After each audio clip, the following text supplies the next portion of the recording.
So that's the definition that we should strive towards. It's a challenge, though, in most of our food that we eat to get exactly a high-quality protein source in the required amounts each day.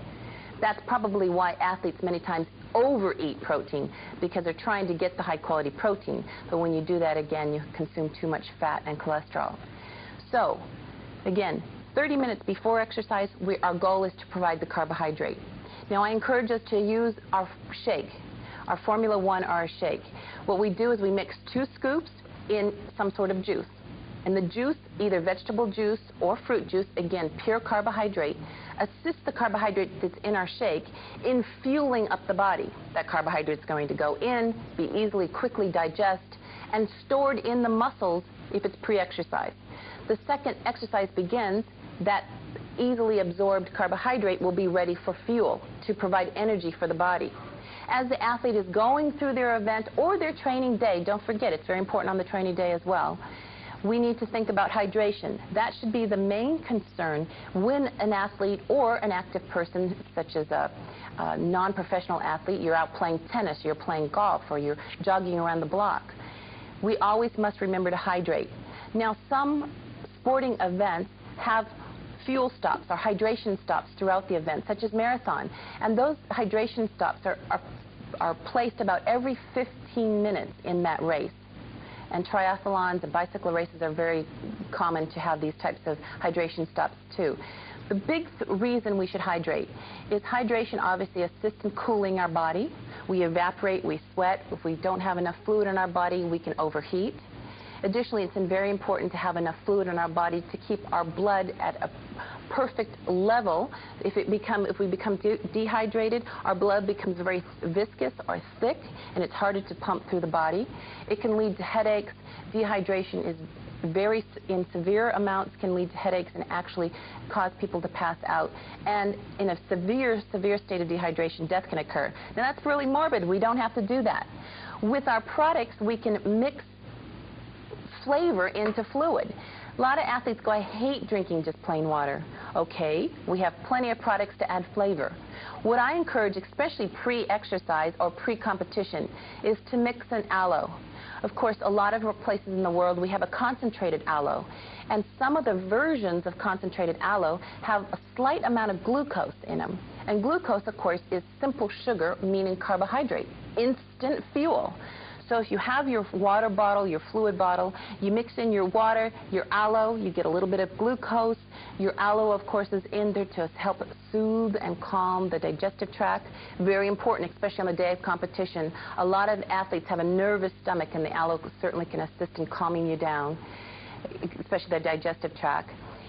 Then every 15 minutes during your event, even if it's what I call a ball sport, soccer, football, rugby, and again, tennis, or the ultra-endurance sports, marathon running, bicycle riding, triathlons. Every 15 minutes you must hydrate. Don't wait till you're thirsty. Once you're thirsty, your body is screaming that you're in a slight state of dehydration. And a really good way to tell if you have provided enough fluid to your body is to weigh yourself before you exercise and weigh yourself at the end of exercise. If you're within a half a kilo, you're doing fine. If you've lost more than a kilo, you probably have lost too much fluid and you're in a state of dehydration. Another aspect of determining if you're in a state of dehydration, of course, it's not too pleasant to talk about. You can just keep it to yourself, but check the color of your urine. Urine should be very pale in color and have very little odor. The more dehydrated we become, the darker and the stronger it smells. So our urine should be pale, and we should not lose not more than a half a kilo during one exercise or one training regime.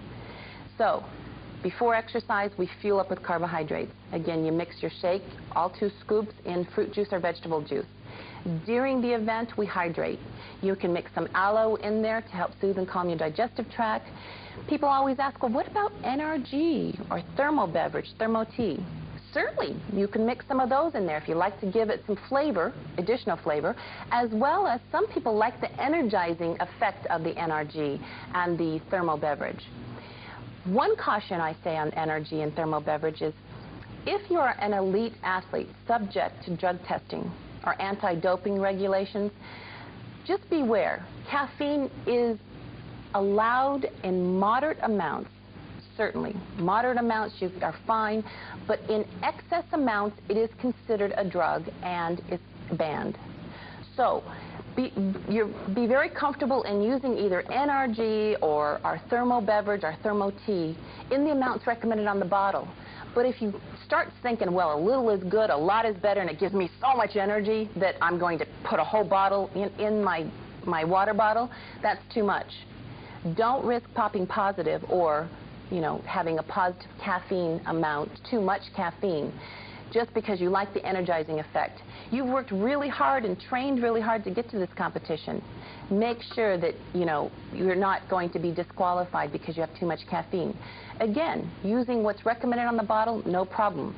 Using excess, you know, just don't do it. It's not worth it. Now, as far as after competition or after training, of course, we train many days a week. Competitions are sometimes far and few between.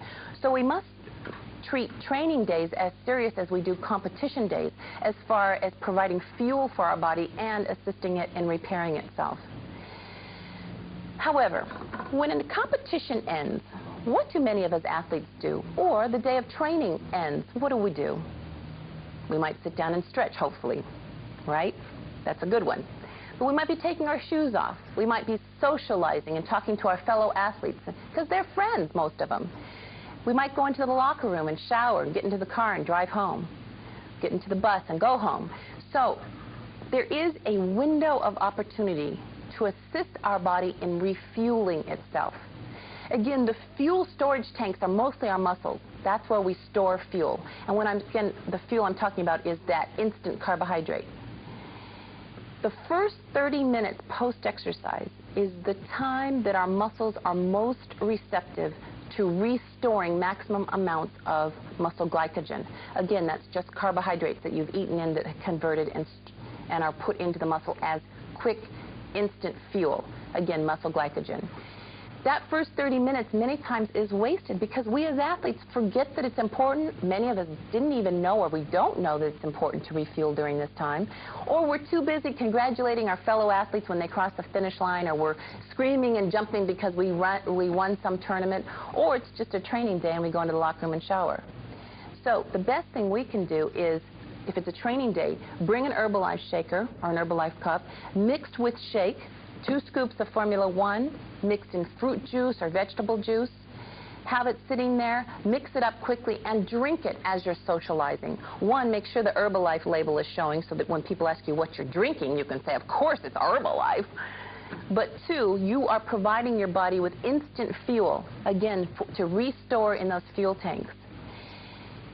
If you are a friend, a loved one, aunt or an uncle, a wife or a spouse or sister or brother, and you are watching your athlete cross the finish line or play a game and it's over and they're going to run into the locker room, you be responsible and have a cup mixed up of Formula 1 with fruit juice or vegetable juice. Make sure that the athlete you're working with likes that flavor, and hand it to them as they're running into the locker room, or come out onto the field and give it to them, so when they're running around cheering and congratulating everybody, they can be drinking their very important nutrition to go into their body to refuel their storage tanks.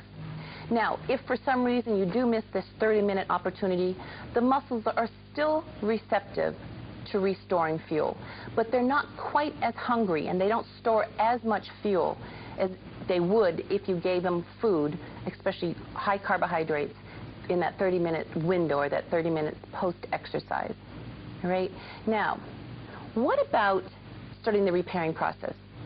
There's been a lot of debate in the scientific community about studying when's the best time to start the repair process. Well, the one we must remember to do is, of course, stretch thoroughly and cool down when we finish our training day or our competition. But then, when we're talking about rebuilding the damaged muscle cells or the muscle tissue, the maximum time to start, the best time to start rebuilding damaged muscle tissue is an hour and a half after exercise finishes. So again, the first 30 minutes provide a shake mixed in fruit juice or vegetable juice, again, for instantly absorbable carbohydrates. An hour and a half after exercise, have another shake. This time we mix it differently.